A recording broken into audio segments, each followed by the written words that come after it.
Bonjour, deuxième partie sur les suites particulières, avec donc les suites géométriques. La première partie était sur les suites arithmétiques, et la première opération de base qui est l'addition. Pour passer d'un terme au suivant, on additionnait toujours le même réel petit r. Ici, deuxième opération de base, la multiplication. Donc pour passer d'un terme au suivant, on multiplie toujours par le même réel, que je considère strictement positif dans ce cours, noté Q, et qu'on appelle aussi la raison. Donc, voilà, pour passer de un à un plus 1, on multiplie par Q. C'est une formule de récurrence. Caractéristique des suites géométriques. Attention, là aussi, cette constante s'appelle raison, comme pour les suites arithmétiques. Donc quand on parle de raison, ça peut être pour une suite arithmétique ou pour une suite géométrique. Donc bien faire attention, toujours préciser si la suite est arithmétique ou géométrique. Donc, par exemple, on a un premier terme U0 qui est égal à 3, et la raison c'est 2. Donc à chaque fois on multiplie par 2, U1 est égal à 6, U2 est égal à 12. Donc, graphiquement, n égale 0, donc U0 égale 3, pour n égale 1, U1 égale 6, pour n égale 2, U2 égale 12, 24, 48, etc. Deuxième exemple, V0 égale 200 et Q égale 0,5. La multiplication par 0,5 revient à diviser par 2. Donc V1 égale 100, V2 égale 50, etc. Donc pour n égale 0, V0 égale 200, pour n égale 1, V1 égale 100, pour n égale 2, V2 égale 50, pour n égale 3, V3 égale 25, etc. Ce qu'on peut remarquer, c'est que cette formule, c'est pour calculer le terme suivant, mais on peut aussi demander la raison.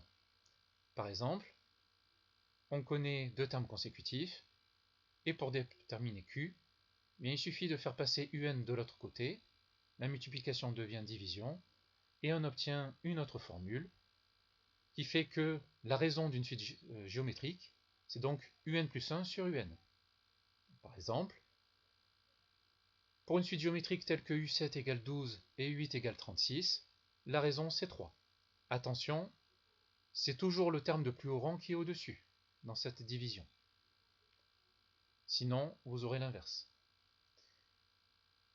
Donc, en remarque, la suite géométrique, c'est une suite qui est caractérisée par une évolution à taux constant. Pourquoi on parle de taux? Parce que le fait de multiplier par une constante, cela fait penser à une augmentation ou une diminution avec un certain pourcentage. En effet, je reprends l'exemple 2, le fait de multiplier par 0,5, en fait, c'est comme pour une diminution de 50%. C'est-à-dire que là, on ne garde que 50% de la valeur d'avant. 50%, 50 sur 100, ça fait 0,5.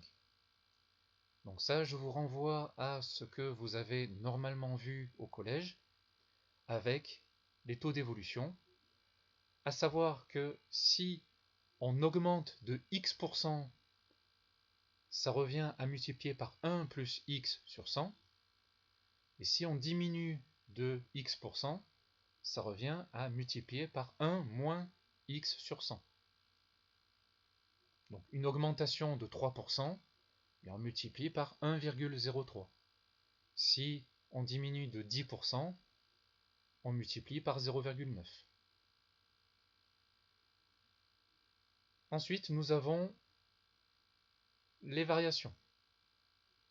Donc si Q est strictement supérieur à 1, ça veut dire qu'on prend non seulement la valeur d'avant, mais quelque chose en plus, et donc la suite est croissante. Les valeurs augmentent, comme pour la suite, le premier exemple que j'ai donné juste au-dessus.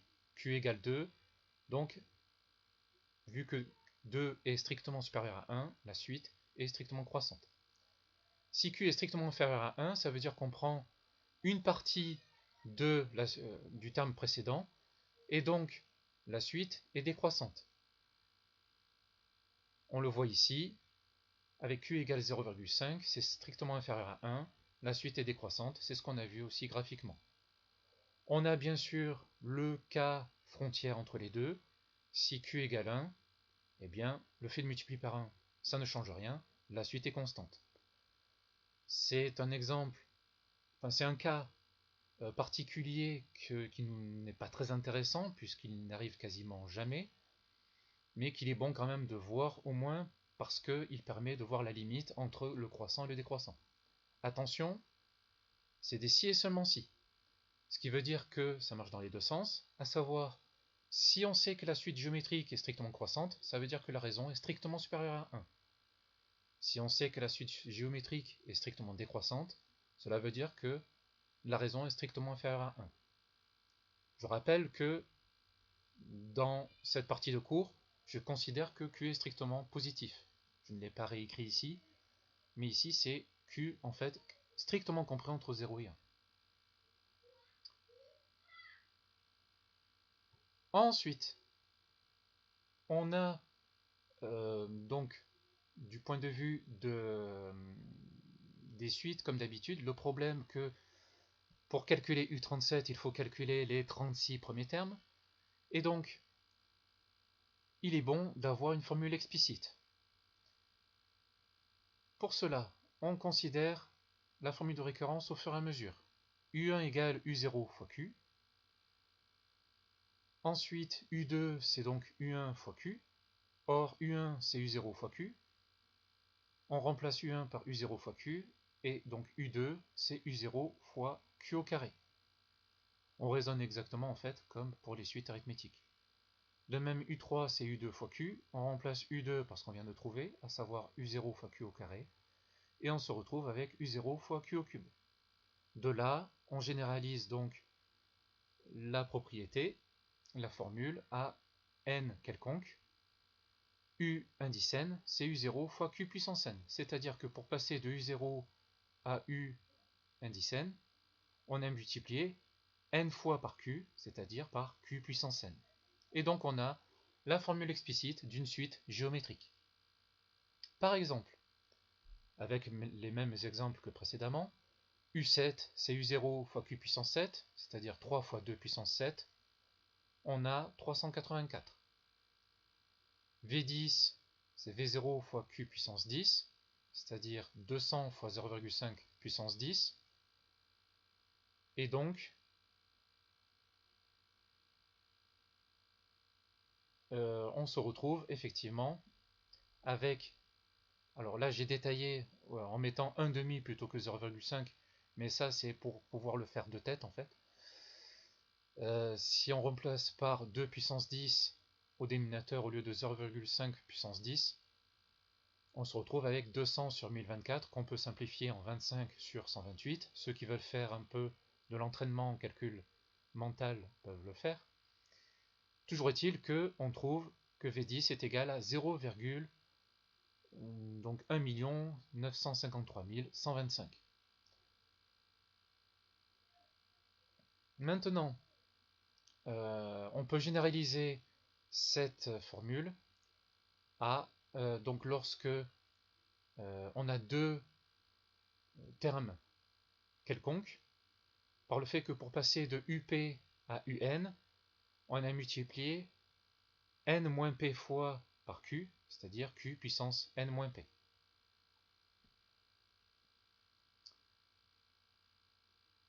En application, un petit exercice assez marrant. On a donc une feuille de papier, on va dire qu'elle est assez grande, d'épaisseur 0,1 mm, et on la plie plusieurs fois en deux. Je vous demande de trouver combien de fois il faut la plier pour réaliser la distance de la Terre à la Lune, sachant que celle-ci est environ de 384 400 km. Nous avons ensuite les résultats sur les sommes de termes d'une suite géométrique. Le cas de base avec les n plus 1 première puissance de q. Donc on a en fait la suite géométrique de premier terme 1 et de raison q. Donc le premier terme c'est 1, le deuxième c'est q, ensuite q au carré, etc. jusqu'à q puissance n. À chaque fois, on a multiplié par q, et on fait la somme. Et bien c'est égal à 1 moins q puissance n plus 1 sur 1 moins q. Alors je précise qu'on peut écrire les termes dans l'autre sens, parce que ça fait opposé sur opposé, ça se neutralise. Donc c'est aussi égal à q puissance n plus 1 moins 1 sur q moins 1. Selon la valeur de q, une formule ou l'autre sera plus pratique. Là par exemple, ça sera plutôt si q est plus petit que 1. Si q est plus grand que 1, en général, on écrira les opposés, c'est-à-dire q puissance n plus 1 moins 1 sur q moins 1. La démonstration, donc je le redis, c'est une astuce que vous reverrez éventuellement si vous continuez à faire des mathématiques et qu'il faut avoir vu.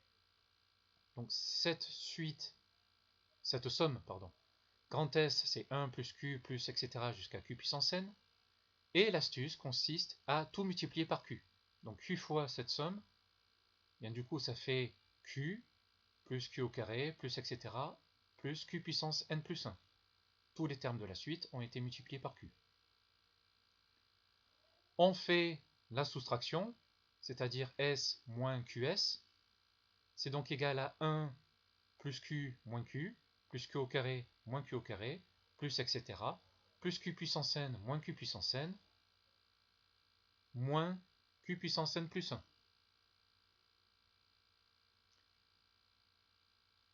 Et donc, les termes se neutralisent 2 à 2. Donc on avait le Q d'ici qui se neutralise avec le Q qui est ici, le Q au carré qui est ici qui se neutralise avec le Q au carré qui est ici, et il ne reste que 1 moins Q puissance n plus 1. Donc il suffit de factoriser par grand S, donc on a 1 moins Q fois grand S, qui est égal à 1 moins Q puissance n plus 1, et faire passer le 1 moins Q de l'autre côté. Je le redis, cette démonstration n'est pas à connaître. La formule, oui. De toute façon, elle se généralise avec le théorème suivant. C'est-à-dire que la somme de termes consécutifs d'une suite géométrique, c'est le premier terme de la somme fois 1 moins la raison puissance, le nombre de termes qu'il y a dans la somme, sur 1 moins la raison. Pour la démonstration, elle est plus simple que pour les suites arithmétiques. Je prends le cas général où on fait UP plus 1 plus etc. jusqu'à UN. En fait, c'est UP plus UP fois Q, plus UP fois Q au carré, plus etc. plus UP fois Q puissance n moins P. Donc là, j'utilise la propriété de tout à l'heure que j'avais mise en remarque avec la généralisation de la formule explicite. On factorise par U indice P qui apparaît dans chacun des termes. Donc ça fait U indice P facteur de 1 plus Q plus etc. plus Q puissance n moins P. Et cette somme, eh bien, on l'a avec le résultat précédent. Combien il y a de termes dans cette suite? On commence à Q puissance 0, vu que Q puissance 0 ça fait 1, quelle que soit la valeur de Q. Là c'est Q puissance 1, etc. Donc il y a n moins P plus 1 termes. En remarque, j'ai mis les cas particuliers très pratiques où la somme commence à U0 ou à U1. Donc c'est-à-dire que P égale 0 ou P égale 1. Et donc lorsque on fait la somme des termes U0 plus U1 plus U2 jusqu'à UN, eh bien ça fait U0 fois 1 moins Q puissance n plus 1 sur 1 moins Q, car il y a n plus 1 terme. Il y a U1, U2 jusqu'à UN, ça en fait n. Mais avec U0, ça fait n plus 1. Et là, la formule où on commence à U1. Et donc avec n termes, U1 plus U2 plus U3 plus etc. jusqu'à UN, il y a n termes dans la somme. Pour les exemples précédents, donc U0 plus U1 jusqu'à U7. Alors j'ai repris la terminaison de la somme avec les termes que j'avais de la suite que j'avais calculé dans les exemples précédents avec les exemples sur les formules explicites, où j'avais calculé U7 et V10. mais en fait, ils n'interviennent pas dans le calcul comme avec les suites arithmétiques. Ça, c'est le bon côté des suites géométriques au niveau du calcul des sommes. Le premier terme de la somme suffit. Donc le premier terme ici, c'est U0, qui est égal à 3. Combien il y a de termes? Il y en a 8. Donc il y en a 1, 2, etc. 7, plus U0 qui fait 8. Donc ça fait 3 fois 1 moins 2 puissance 8 sur 1 moins 2, ce qui fait 765. Je le refais remarquer. On aurait pu écrire 3 fois 2 puissance 8 moins 1 sur 2 moins 1. On trouve aussi 765. Pour le deuxième exemple, V0 plus V1 plus V2 plus etc. jusqu'à V10, on avait commencé à 200, donc c'est 200 fois 1 moins 0,5 puissance 11 sur 1 moins 0,5, et cela fait 399,8 46 875. Voilà ce qu'il y a à connaître sur les suites géométriques quand on considère une suite géométrique à terme positif avec donc une raison qui est strictement positive.